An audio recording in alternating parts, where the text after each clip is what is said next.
Change is hard. Status quo is hard. Business is hard. Choose your heart. Good morning, everybody.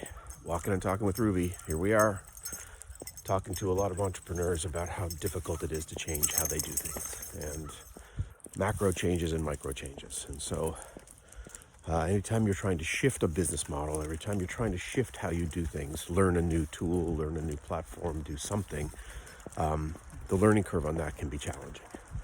So in conversation with a lot of people who are operating successful businesses but know that there's change that has to happen, like, what does that mean? And so I always say you have to be kind to yourselves in terms of what does the process of bringing something new into your business look like.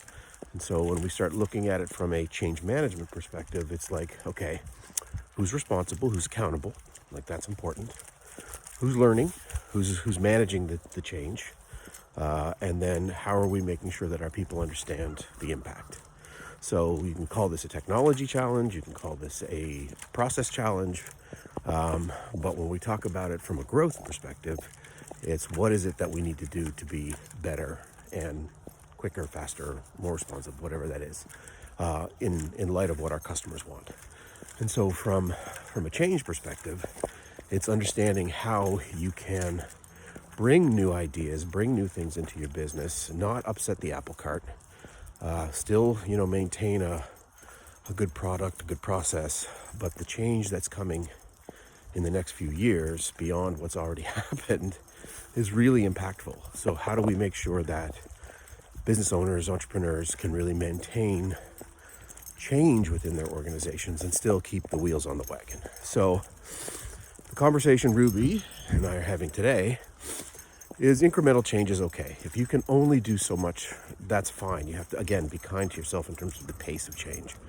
But if you can bring your people along with you, if you can understand the impact of the changes that you're making, whether that be changing how you address customers, what your sales process is, how you market to them, these are all things that you can really tap into as a business to make a very, very, very good business case for why this change is important.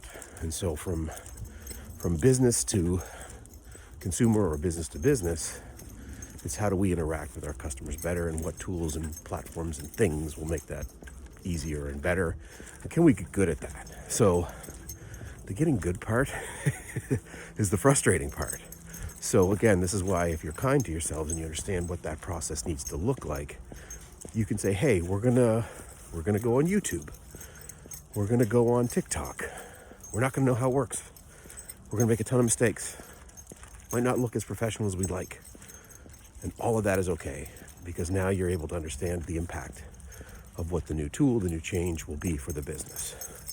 So the message today is understand what you want to do. So the strategy matters. Understand what the tools will do for you, whatever that is. Could be a big scale technology change, could be TikTok. Understand how those impact what you're doing as a business.